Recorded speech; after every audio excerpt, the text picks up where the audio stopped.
Cabin book చేసుకోండి. నమస్తే, నేను విజయ్. భారత్ దెబ్బకు పాకిస్తాన్ విలవిల్లాడుతోంది. దాదాపుగా 2 రోజుల నుంచి పాకిస్తాన్ ఇండియాని దెబ్బతీయడానికి, ముఖ్యంగా సివిలియన్స్ మీద అటాక్ చేసే ప్రయత్నంలో భాగంగా అనేక మిసైల్స్ను అలాగే డ్రోన్స్ను కూడా లాంచ్ చేస్తుంది. అయితే వీటన్నిటిని ఆకాశంలోనే పేల్చేస్తుంది మన ఎయిర్ డిఫెన్స్ వ్యవస్థ. అయితే దాంతోపాటుగా ఫైటర్ జెట్స్ను కూడా ఎక్కడికక్కడ కూల్చేస్తుంది. కొద్దిసేపటి తర్వాత ఇవాళ పాకిస్తాన్ ప్రధాని ఏదైతే అణుబాంబుకు సంబంధించి, అణు ప్రయోగం చేయడానికి సంబంధించి నిర్ణయం తీసుకునేటువంటి ఏదైతే అథారిటీ ఉంటుందో, నేషనల్ కమాండ్ అథారిటీతో సమావేశం కాబోతున్నారు. ముఖ్యంగా ఆ దేశ భద్రత గురించి, ఆ దేశ ముఖ్యంగా అణుబాంబులను ప్రయోగించాలా వద్దా అనే నిర్ణయంపై ఈ అథారిటీ ఒక డెసిషన్ తీసుకుంటుంది. దీని మీద ఖచ్చితంగా భారత్ మీద అణు ప్రయోగం జరిపేటువంటి అవకాశం ఉంటుందా లేదా, ఇలాంటి డెసిషన్ తీసుకోబోతున్నారు. పాకిస్తాన్ ఇప్పుడు భారత్ని ఏం చేయలేక అణుబూచిని ముందుకు తీసుకొచ్చేటువంటి అవకాశం ఉంది. సో పాకిస్తాన్ మొదటి నుంచి కూడా ఇదే చెప్తుంది, భారత్పై మేము అణుబాంబులతో దాడి చేస్తాం, మాపై భారత్ ఒకవేళ దాడి చేస్తే మేము అణు బాంబులు వేయడానికి కూడా సిద్ధంగా ఉన్నాం అంటూ కూడా ఇప్పటివరకు కూడా పాకిస్తాన్ చెప్తూ వస్తుంది. సో ఆ దిశగా నిర్ణయం తీసుకునే అవకాశాలు కనిపిస్తున్నాయా? పాకిస్తాన్ మిలిటరీ ఫోర్సెస్తో ఇండియాని ఎదుర్కోలేక ఇప్పుడు అణు బాంబులు ప్రయోగిస్తాం అనేటువంటి బూచీని చూపే ప్రయత్నం చేస్తుందా? దీని గురించి మాట్లాడదాం. మనతో పాటున్నారు retired air force officer, wing commander Shyam Prasad గారు. సార్ నమస్తే. నమస్తే సార్. పాకిస్తాన్ ఇవాళ, జై హింద్ సార్. పాకిస్తాన్లో ఉన్నటువంటి నేషనల్ కమాండ్ అథారిటీతో పాకిస్తాన్ ప్రైమ్ మినిస్టర్ భేటీ కాబోతున్నారు. అణు ప్రయోగానికి సంబంధించి కూడా నిర్ణయం తీసుకునే అవకాశం ఉందని కొన్ని వార్తలు వస్తున్నాయి. ఏమంటారు? ఈ ముఖ్యంగా సార్ మన ప్రేక్షకులందరికీ ఈ రోజు చాలా సీరియస్ చర్చ జరిగిపోతుంది కాబట్టి ఒక లైట్ గా స్టార్ట్ చేద్దాం. మన చిరంజీవి గారి పాట ఉంది, అమ్మని కమ్మని దెబ్బ, ఎంత గట్టిగా కొట్టావు అబ్బా అని పాకిస్తాన్ వాళ్ళు తెలుగులో పాటలు మాట్లాడుకుంటున్నారని మీ దాకా వార్తలు వచ్చుంటాయి. అంటే ఊహించండి, ప్రపంచ యుద్ధ చరిత్రలో ఏనాడు కూడా ఏ న్యూక్లియర్ దేశం కూడా ఒకే రాత్రి 4 ఎయిర్ బేస్లను ధ్వంసం చేయించుకున్న చరిత్ర ఒక్క పాకిస్తాన్కే దక్కింది. ఇంకా వాళ్ళు ఏమంటారు, అణుబాంబులు చేసింది విన్నాం. గత 3 రోజులుగా ఎందుకు చేయలేకపోయారు నా ప్రశ్న. చేయలేరు కాబట్టి. ఎందుకు చేయలేరంటారా? ఏంటి పాకిస్తాన్కు ఉన్నటువంటి బలహీనతలు ఏంటి? నిజంగా ఆ శక్తి సామర్థ్యాలు లేవా? పాకిస్తాన్ నేను లేస్తే మనిషిని గాను అని ఇప్పటివరకు చెప్తూ వచ్చింది. కానీ ఇప్పుడు లేవలేక నడ్డి విరిగిపోయి సో పాకిస్తాన్ ఇప్పుడు పాకులాడేటువంటి పరిస్థితికి వచ్చేసిందా? అవును, రావల్పిండి పిండి అయిపోయింది. ఒక రన్వేలో మీరు ఫోటోల్లో చూపించినట్టుగా ఇందాక అంత పెద్ద గుంట పూడ్చడానికి 10 గంటలు పడుతుంది సార్. ఇప్పుడు ఎయిర్ బేస్ ని ధ్వంసం చేశానంటే ఏంటి, ఎకరాల కొద్దీ ధ్వంసం చేసుకుంటూ పోరు. రన్వేని ఉపయోగం లేకుండా చేసేస్తారు. ఆ రన్వేని మళ్ళీ ఉపయోగంలో తీసుకురావాలంటే 24 గంటల నుంచి 48 గంటలు పడుతుంది. ఒకే రాత్రిలో కాళరాత్రి లాగా నిన్న ఈ రోజు ఉదయం మన వాళ్ళు చేసిన పనికి వాళ్ళు ఏం చేశారు, ముందు డ్రోన్లు పంపించారు, హార్మ్లెస్ డ్రోన్, మనం ఏం చేస్తున్నాం చూడడానికి. తర్వాత ఏం చేశారు, పేలోడ్స్ ఉన్న డ్రోన్స్ పంపించారు. తర్వాత ఏం చేశారు, యుద్ధ విమానాలు పంపించారు, విమానాల సర్వేలెన్స్ పంపించారు, నౌకల్ని పంపించారు, న్యూక్లియర్ సబ్మెరీన్ అన్నారు. ఏమైంది? ఇప్పుడు న్యూక్లియర్ వెపన్స్ అంటున్నారు. ఏమవుతుంది? న్యూక్లియర్ వెపన్స్ ఉండగానే సరిపోతుందా? మన ప్రధానమంత్రి గారు ఏమన్నారు, ఆయన స్పీచ్ ఏమంది, న్యూక్లియర్ వెపన్స్ మీ దగ్గర ఉన్నాయి, మా దగ్గర ఉన్నాయి, వాటిని ఎలా వాడాలి మీరు చెప్పారు కదా. నడ్డి విరిగిపోయింది, లేచేదా ఆ మాట కూడా. సో మీటింగ్ ప్రపంచానికి చూపించడానికి కోసం నిన్న అప్పు తెచ్చుకున్నారు, ఈ రోజు మీటింగ్ అరువు తెచ్చుకుంటున్నారు. అంతకన్నా పెద్దగా చూడటం లేదు నేను. సో ఇప్పుడు ముఖ్యంగా అంటే భారత్ని ఎదుర్కోలేక, భారత్ మీద యుద్ధం చేయలేక, సో భారత్ మీదకి ఏ మిసైల్ పంపించినా, చివరాఖరికి ఫైటర్ జెట్స్ని పంపించినా కూడా మనం మన సరిహద్దులోనే కూల్చేస్తున్నాం. మన దగ్గర ఉన్నటువంటి చిన్న మిసైల్స్తోనే, ఆకాశ్ లాంటి మిసైల్స్తో వాటిని కూల్చేస్తున్నాం. అలాగే S-400 ద్వారా పాకిస్తాన్ నుంచి ఏ ఫైటర్ జెట్ కానీ ఏ మిసైల్ వచ్చినా కూడా అది మన భూభాగంలోకి రాకముందే ఆకాశంలోనే పేల్చేస్తున్నాం. సో ఇక పాకిస్తాన్ అందుకే ఇండియాని బెదిరించడం కోసం అణుబూచిని ముందుకు తీసుకొస్తుంది అనుకోవచ్చా? ఇవాళ పాకిస్తాన్ ప్రధానమంత్రి షహబాజ్ షరీఫ్ ముఖ్యంగా ఇవాళ నేషనల్ కమాండ్ అథారిటీతో సమావేశం కాబోతున్నారు. అంటే ఈ సమావేశంలో కేవలం సమావేశం మాత్రమే నిర్వహించే అవకాశాలు ఉందా? అణుబాంబులు ముఖ్యంగా అణ్వస్త్రాలను ప్రయోగించడానికి ఏదైనా కీలకమైనటువంటి నిర్ణయం తీసుకునేటువంటి అవకాశాలు ఇప్పుడున్నటువంటి పరిస్థితుల్లో ఎంతవరకు ఉన్నాయంటారు? చాలా కరెక్ట్ గా చెప్పారు సార్. మీరు చెప్పిన వాటిలో రెండు ఒకటి అర్థమైనాయి నాకు. ఒకటి అనుభూతి చూపించడం, రెండోది మీటింగ్ లో నిర్ణయం ఏంది. ఈ రెండు కూడా విచిత్రంగా మీరు ఊహించండి. మరి ఈ మీటింగ్ జరగకుండానే, అనుభూతిని జరగకుండానే మీరు యుద్ధ విమానాలు పంపించేశారా? 4 యుద్ధ విమానాలు కోల్పోయారా? కాదే.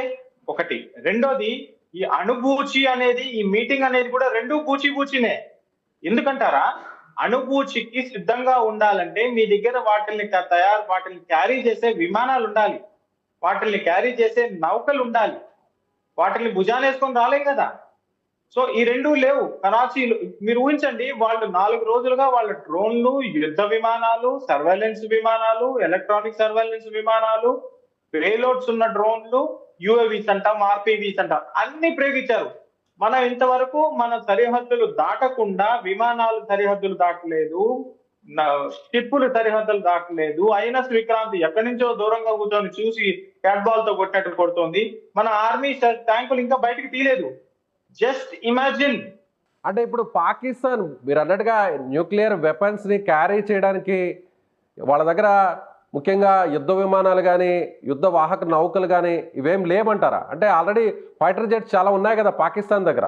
లాంచ్ వెహికల్స్ అంటాం కదా, యుద్ధ అణు బాంబుని క్యారీ చేయడానికి ప్రతి విమానం క్యారీ చేయలేదు. దానికి తగ్గట్టుగానే విమానం ఉండాలి, దానికి తగ్గట్టుగానే షిప్ ఉండాలి. ఇప్పుడు మారుతి కార్ లో మనకి సీటింగ్ కెపాసిటీ ఎంత, లేకపోతే వేరే కార్ లో 8 సీటర్ 4 సీటర్ అంటాం కదా. అలాగే మీరు యుద్ధ బాంబుని క్యారీ చేశారు అంటే మీరు ఏటీఎఫ్ క్యారీ చేయలేరు, మీ ఫ్యూల్ క్యారీ చేయలేరు. మీరు ఫ్యూల్ ఎక్కువ క్యారీ చేశారు అంటే బాంబు కేజీలు తగ్గిపోతాయి. 10 కేజీలు బాంబు క్యారీ చేస్తుంటే 10 కేజీలు లీటర్లు తగ్గించాలి. ఇది కామన్ సెన్స్. మీరు అణుబాంబులు ఉన్నాయని చెప్తే అణుబాంబు పేలాలి కదా. ఇప్పుడు మీరు పంపించిన ఆర్మ్డ్ డ్రోన్స్ అంటారు, కంబాట్ డ్రోన్స్ ని కూల్చేశారు కదా. ఇప్పుడు అణుబాంబుని కూల్చేస్తే మీ పరిస్థితి ఏంటి? మన చిన్నప్పుడు బాటిల్స్ లో రాకెట్లు విసిరేసే వాళ్ళం, ఎంత జాగ్రత్తగా విసిరేసే వాళ్ళం. అది పైకి చూస్తూ ఉండేటట్టు విసిరేయాలి. బాటిల్ అటు ఇటు అయిందంటే గోవిందో గోవిందా. అంటే పాకిస్తాన్ దగ్గర చైనా సపోర్టింగ్ ఉంది, టర్కీకి సంబంధించినటువంటి యుద్ధ సామాగ్రి అంతా వచ్చింది.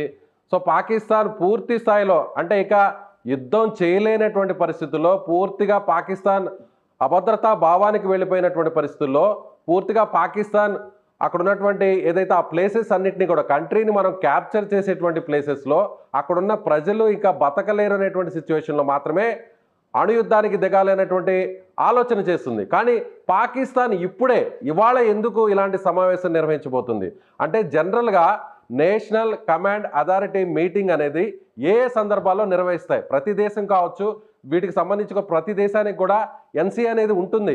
ఎన్సీఏ మీటింగ్ అనేది ఏ టైంలో జనరల్గా జరుపుతారు? సార్ ఇప్పుడు మంచి ప్రశ్న వేశారు మీరు. ఇంత సీరియస్ డెసిషన్, ఇంత మీటింగ్ జరుగుతోంది కదా, దీని వెనక what is the meaning behind it అంటే, మనం న్యూక్లియర్ బ్రీఫ్ కేస్ అంటారు. American president nuclear brief case వేసుకొని తిరుగుతూ ఉంటాడు. అంటే ఏంటి? న్యూక్లియర్ బ్రీఫ్ కేస్ పెద్ద పెద్ద వెపన్లే ఉండవు, ఒక బటన్ ఉంటుంది. అది కమాండ్ అండ్ కంట్రోల్ సెంటర్ కి మెసేజ్ వెళ్ళిపోతుంది. గో నో గో అంటారు, లేదా మీరు వెళ్ళండి లేక వెళ్ళొద్దు అని. ఒక చిన్న బటన్, ఒక మెసేజ్. అది ఎప్పుడు 20 ఏళ్ల క్రితం. ఇప్పుడు అన్ని మొబైల్స్ వచ్చేసాయి కదా, టెక్నాలజీ కదా, మోషన్ సెన్సర్స్ వచ్చేసాయి కదా. పాకిస్తాన్ లో ఈ మీటింగ్ ఏంటి? మీటింగ్ లో ఎవరెవరు సభ్యులు? ప్రధానమంత్రి, ISI chief, army chief, air force chief, navy chief. Is a puppet prime minister. ఆయన చేతుల్లో ఏమీ లేదు. ఆయన అన్నయ్య గారు తగ్గండిరా బాబు, వెనక్కి తగ్గండిరా బాబు, కనీసం గోచన్నా మిగిల్చుకుందాం అనే స్థితిలో ఉన్నా గానీ ఒక మూర్ఖత్వం చెందిన, ఉన్మాదం చెందిన దేశం సార్. వాళ్ళ పౌరుల మీద నిన్న చూడండి, ఒక పౌర విమానం వెనక డ్రోన్లు పంపిస్తున్నారు. ఉన్మాద దేశం ఏది? పాకిస్తాన్ కి సంబంధించినటువంటి పౌర విమానం వెనక డ్రోన్స్ పంపించారా? నిన్న కరాచీ ముందుగా మన సరిహద్దు వెంబడి ఒక పౌర విమానం, ఇంటర్నేషనల్ ఎయిర్లైన్స్ సివిలియన్ ట్రాఫిక్ విమానాన్ని ప్రయాణం చేస్తూ ఉంటే దాని వెనకన వీళ్ళు డ్రోన్ అటాక్ చేశారు. ఇంటర్నేషనల్ ఎయిర్లైన్స్ రూట్లు మార్చుకున్నాయి. నిన్న రాత్రి జరిగింది ఇది. అంటే ఏంటి? మీకు సివిలియన్ ట్రాఫిక్ కానీ, పాకిస్తాన్ పౌరులు కానీ, అంతర్జాతీయ పౌరులు కానీ మీకు ఒక పావులుగానే మాట్లాడుకునే దుస్థితిలో మీరున్నారు. అంత ఉన్మాద స్థితిలో మీరున్నారు. ఆలోచన విధానం అలా ఉంది. ఒక ఆర్మీ చీఫ్ కి ఎలాంటి ఆలోచన విధానం ఉండాలి? నా ప్రజల్ని కాపాడాలి, నా సైనికుల్ని కాపాడాలి, నా ప్రాణం పోయినా పర్లేదు, దేశం బాగుండాలి. ఇక్కడేమవుతుంది? పాకిస్తాన్ ఆర్మీ నా దేశం లేకపోయినా పర్లేదు, నా మాటే నెగ్గాలి అనే పిచ్చి ఉన్మత్తు ఉన్న ఒక వ్యక్తిత్వాన్ని, ఒక మనస్తత్వాన్ని, స్టేట్ ఆఫ్ మైండ్ ని మనం ఏమనగలం? వాళ్ళు మీటింగ్ చేసి ఏం సాధించగలరు? 4 రోజుల్లో చేయలేండి ఈ రోజు ఏం చేస్తారు? అణ్వాయుధాలు ప్రయోగిస్తాము అంటారు. ప్రయోగిస్తే ఏమవుతుంది? మన పాలసీ ఏంటి? No first use. దాని అర్థం ఏంటి? ఒక్కసారి మీరు చేశారు అంటే మీరు ఇంకా లేచే స్థితిలో కూడా ఉండరు. Pakistan will be raised from the map. ఇది మన మాజీ ప్రధానమంత్రి గారు వాజ్పేయి గారు ఏనాడో చెప్పారు. మీరు ఈ రోజు శ్యామ్ ప్రసాద్ గారు ఉదయం మీరు ఉన్నారు. శ్యామ్ ప్రసాద్ గారు ఒక కామన్ మ్యాన్ కి, సివిలియన్స్ కి, జనరల్ గా ఉండే సివిలియన్స్ కి అర్థమయ్యే విధంగా, ఒకవేళ పాకిస్తాన్ నిజంగా పాకిస్తాన్ ఆలోచన విధానం అంతా కూడా టెర్రరిస్ట్ బుద్ధితో కూడుకున్నటువంటి మైండ్ సెట్ పాకిస్తాన్కి సంబంధించిన ఆర్మీ ఆఫీసర్స్కి, చీఫ్స్ కూడా ఉందని మనకు అర్థమైంది. అయితే ఒకవేళ ఈ మీటింగ్లో ఏదన్నా తీసుకోరా అని డెసిషన్ ఏమన్నా తీసుకుంటే, సో ఒకవేళ అణ్వస్త్రాలను ప్రయోగించాలి అనేటువంటి ఒక దుందుడుకు చర్యతో, దుస్సాహసానికి ఒకవేళ పాకిస్తాన్ దిగితే, ఒకవేళ మన మీద న్యూక్లియర్ అటాక్ చేయాలనేటువంటి ప్రయత్నం చేస్తే దాన్ని మనం ఏ స్థాయిలో నిలువరించగలం, ఏ స్థాయిలో మనం బ్రేక్ చేయగలం? ఒకసారి కామన్ మ్యాన్కి అర్థమయ్యే విధంగా చెప్పగలరా? అద్భుతంగా నిలువరించగలం సార్. 2 విషయాలు కామన్ మ్యాన్ కి అర్థమయ్యే విధంగా. ఇప్పుడు మనం కార్ లో ప్రయాణిస్తున్నాం అనుకోండి, లేదా స్కూటర్ లో ప్రయాణిస్తున్నాం అని మన ఇండికేటర్ వెయ్యంగానే ఆ ఇండికేటర్ సౌండ్, బీప్ బీప్ అనే సౌండ్ గానీ, లేకపోతే కార్ వైపర్ వేసినప్పుడు ఆ సౌండ్ గానీ పక్కన ఉన్న 4-5 కార్లు కనుక కారు కూడా వినిపిస్తుంది. ఎందుకంటే దాని sensor sound minimum sound. Car scooter indicator కూడా ఆపోజిట్ వచ్చే వ్యక్తికి ఈజీగా వినిపిస్తుంది. ఇప్పుడు నిన్న మొన్న వాళ్ళు చేసింది ఏంది? ఆర్మ్డ్ కంబాట్ డ్రోన్స్ ని పంపించారు. మనం ఏం చేసాం? అవి టేక్ ఆఫ్ కాకముందే వాటిల్ని గ్రహించి మన సెన్సర్ తో వాళ్ళ నెత్తి మీదే కూల్చేసాం. రేపు అణుబాంబును మీరు ప్రయోగిస్తే అది మీ నెత్తి మీద కూలితే, ఈ రోజు పడిన ఎయిర్ బేస్ లో వన్ ఆఫ్ ద రన్వేస్ లో పడిన పెద్ద గుంట లాంటి గుంట మీ జనావాసాల మీద పడితే, కామన్ సివిలియన్స్ మీద, నార్మల్ పాకిస్తానీ పౌరుల మీద పడితే దాని కంప్లీట్ పూర్తి బాధ్యత పాకిస్తాన్ ప్రభుత్వాన్ని, పాకిస్తాన్ మిలిటరీదే అవుతుంది. ఎవరికి నష్టం జరుగుతుంది? ఇప్పుడు మీరు విజువల్స్ చూపిస్తున్నారు కదా, అంత పెద్ద గుంట పడితే ఏంది? ఒక నార్మల్ డ్రోన్ అది. సో ఇప్పుడు మనం చూస్తున్నటువంటి ఈ గుంత, శ్యామ్ ప్రసాద్ గారు, ఇప్పుడు మనం చూస్తున్నటువంటి ఈ గుంత పాకిస్తాన్కి సంబంధించినటువంటి రన్వే మీద పడినటువంటి ఒక డ్రోన్ అనుకోవచ్చా? అంటే ఫైటర్ జెట్స్ ఇక టేకాఫ్ అవడానికి ఛాన్సెస్ లేకుండా చేసింది అనుకోవచ్చా మన ఇండియన్ ఆర్మీ? అంతే కదా. ఇప్పుడు రన్వేలో ఇప్పుడు 4 ఎయిర్పోర్ట్స్ స్టేషన్ల మీద ఇండియన్ అటాక్ జరిగింది. మనం మిసైల్స్ వేసాం, ఆర్మీ డ్రోన్స్ వేసాం అంటే మొత్తం ఏరియానంతా ధ్వంసం చేయక్కర్లేదు. వాళ్ళ రన్వే మీద కన్నా 2 గుంటలు పడితే, ఒక్కో గుంట కనీసం 5-6 అడుగుల లోతు ఉంటుంది, 5-6 అడుగుల వెడల్పు ఉంటుంది. అంత గుంటను పూడ్చాలి అంటే ర్యాపిడ్ సిమెంట్ అని అవసరం అవుతుంది. ఆ ర్యాపిడ్ సిమెంట్ కూడా ఆరడానికి 4 గంటలు పడుతుంది. తర్వాత ఇపాక్సీ ప్లాస్టిక్ చాలా రకరకాలు ఉంటాయి. వెంటనే కట్టాలంటాం కదా, అవన్నీ చేయడానికి 24 గంటలు పడతాయి.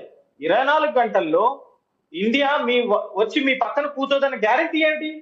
Absolutely guaranteed that we will be there in front of you without knocking the doorbell. Sir, as a wing commander గా మీ ఎక్స్పీరియన్స్ లో చెప్పండి. ఇప్పుడు ఆల్మోస్ట్ పాకిస్తాన్ మొత్తం ఎయిర్ స్పేస్ అంతా కూడా క్లోజ్ చేసింది, ప్యాసింజర్స్ ఫ్లైట్స్ ను కూడా క్లోజ్ చేసింది, అన్ని ఎయిర్పోర్ట్స్ ను కూడా క్లోజ్ చేసింది. ఎందుకు ఈ డెసిషన్ తీసుకుంది? అలాగే ఇప్పటికే ముఖ్యమైనటువంటి కీలకమైనటువంటి ఎయిర్ బేస్లన్నింటినీ కూడా మనం కొలాప్స్ చేసాం. వాళ్ళకి సంబంధించినటువంటి ఎయిర్ డిఫెన్స్ సిస్టమ్ను కూడా మనం పూర్తిగా బ్రేక్ చేసాం. సో ఇప్పుడు పాకిస్తాన్ ఒక రకంగా ఆత్మరక్షణలో పడిపోయింది అనుకోవచ్చా?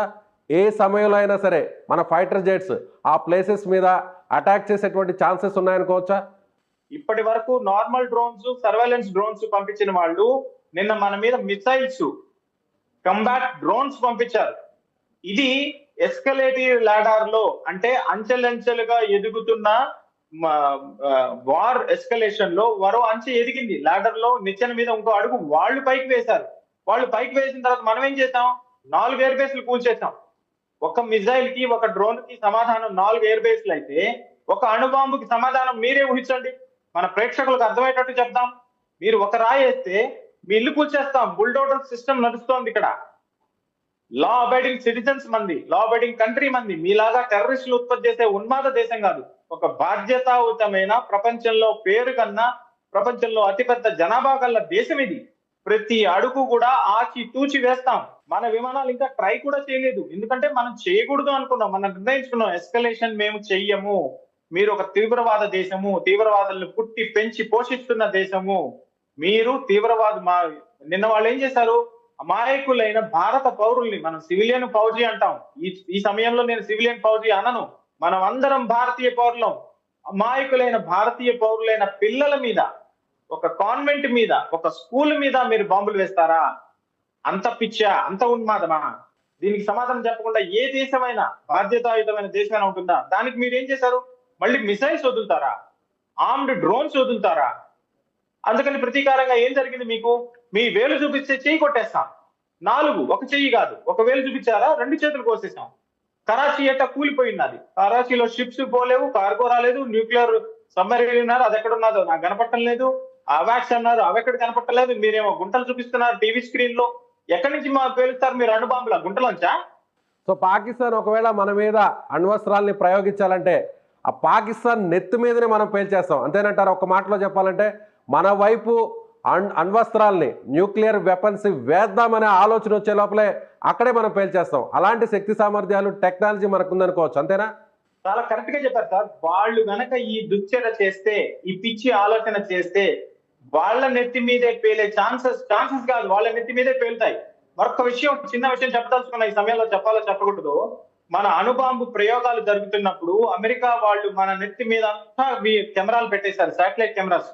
వాళ్ళకి అర్థమే కాలేదు. ఇప్పుడు టెక్నాలజీ లేని పరిస్థితుల్లో, మన దగ్గర టెక్నాలజీ ఎవరు అమ్మని పరిస్థితుల్లో మనం వాళ్ళ కంటికి తెలియకుండా మన అణు పరీక్షను నిర్వహించాం. మీరు చూపిస్తున్నారు కదా, పోఖ్రాన్లో మనం అప్పుడు చేశాం. ప్రధానమంత్రి వాజ్పేయి గారు, మాజీ గతంలో రాష్ట్రపతిగా పనిచేసినటువంటి మిసైల్ మ్యాన్ అబ్దుల్ కలాం గారి నేతృత్వంలో జరిగింది. ఇది ప్రపంచమే షాక్ అయింది. అబ్దుల్ కలాం గారు ఎలా చేశారు? మనం రాత్రి అంతా పని చేసుకొని ఆ శాండ్ డ్యూన్స్ అంటాం కదా, ఇసుక గుట్టల్ని కదల్చకుండా, వాళ్ళు అమెరికన్ లేని పిచ్చి వాళ్ళు, ఇసుక గుట్టలు సరిగ్గా ఉన్నాయి కదా లెక్కలేసుకున్నారు వాళ్ళు. ఇసుక గుట్టల కింద అబ్దుల్ కలాం గారు కూర్చోన్నారు, విషయం తెలీదు. గొప్ప దేశభక్తుడు ఆయన. 10 years అయింది. చాలా సార్లు వేయించుకున్నాం వేరే వేరే హాస్పిటల్లో. ఇప్పుడు ఏం ట్రీట్మెంట్ తీసుకున్నావు? ఇసుక గుట్టల కింద అబ్దుల్ కలాం గారు కూర్చోన్నారు, విషయం తెలీదు. గొప్ప దేశభక్తుడు ఆయన. మన దేశానికి రాష్ట్రపతి. మన జాతి చూస్తామా, మతం చూస్తామా? మన దేశం ఎంత గొప్ప దేశం. ఇట్లా పిల్ల పిచ్చి వేషాలు వేస్తూ ఉన్మత్తు ప్రయోగాలు చేస్తే మీరు అన్నట్టు వాళ్ళ నెత్తి మీద పేలే ఛాన్స్ కాదు, తప్పకుండా వెళ్తుంది. వింగ్ కమాండర్ గా ఫైనల్ గా ఈ అణుబాంబు విషయంపై మీరేం చెప్తారు? మన ఇండియన్స్ కి, మన సివిలియన్స్ కి ఎవరు కూడా ఎలాంటి టెన్షన్ పడకుండా ఉండాలంటే మీరేం చెప్తారు? సో పాకిస్తాన్ కూడా ఏం చెప్తారు? మాట చెప్తాను, మీరేం అనుకోనంటే ఒక మాట చెప్తాను. అణుబాంబు కాదు, తుస్సు బాంబు అది. సార్ విజయ్ గారు, మీరు మరీ అన్యాయం సార్. 500 డ్రోన్లు పోయినాయి, వాళ్ళ దగ్గర ఏమి లేవు సార్, షిప్పులు లేవు. ఉన్న 2 అణుబాంబులు కూడా మీరు తీసుకురమ్మంటే అవి పేలకపోతే రేపు పాకిస్తాన్ మనకు కనపడదు. అయ్యో, ఒకప్పుడు పాకిస్తాన్ ఉన్న దేశం ఉన్నది, వాళ్ళ ప్రజలు బాధపడాల్సి వస్తుంది. మీరు ఆఫ్ఘనిస్తాన్ ఊహించండి, 40 ఏళ్ల క్రితం ఎంత గొప్ప దేశం అది, ఈరోజు ఏమైంది? Yes right sir, thank you for your information. So ఇది wing commander, retired air force officer, wing commander, చాలా కీలకంగా పనిచేసినటువంటి అధికారి చెప్తున్నటువంటి వ్యాఖ్యలు. ఆయన ఏమంటున్నారంటే, ఒకవేళ పాకిస్తాన్ అణుబాంబును బూచీగా భారత్ ముందుకు తీసుకొచ్చేటువంటి ప్రయత్నం చేస్తే ప్రాథమిక దశలోనే దాన్ని కూల్చేస్తాం, ఆ ఆలోచన కూడా కూల్చేస్తాం. ఒకవేళ న్యూక్లియర్ వెపన్ని ఇండియా మీద ప్రయోగించడానికి సన్నాహకాలు చేస్తే ఆ వెపన్ని పాకిస్తాన్ భూభాగంలోనే పేల్చేస్తాం, పాకిస్తాన్ గగనతలంలోనే పేల్చేస్తాం. కనీసం డ్రోన్ను కూడా మన భూభాగం వైపు తీసుకురాలేకపోతున్నటువంటి పాకిస్తాన్ అణుబాంబు వేస్తుందా? అలాంటి ఆలోచన చేయకుండానే ఎక్కడికక్కడ కట్టడి చేస్తుంది ఇండియన్ ఆర్మీ, మన గవర్నమెంట్ ఆఫ్ ఇండియా. అదేవిధంగా పాకిస్తాన్ ప్రధానమంత్రి ఇవాళ అణుబాంబు సంబంధించినటువంటి, అంటే అణ్వస్త్రాలను ప్రయోగించడం కోసం తీసుకునేటువంటి నిర్ణయం కోసం నేషనల్ కమాండ్ అథారిటీతో ఇవాళ సమావేశం జరిపినప్పటికీ కేవలం ఇది మేకపోతు గాంభీర్యం మాత్రమే అని అంటున్నారు. కూడా ఎవ్వరు కూడా భయపడాల్సినటువంటి అవసరం లేదు. పూర్తి స్థాయి శక్తి సామర్థ్యాలు మన ఇండియాకు ఉన్నాయి. Thank you so much.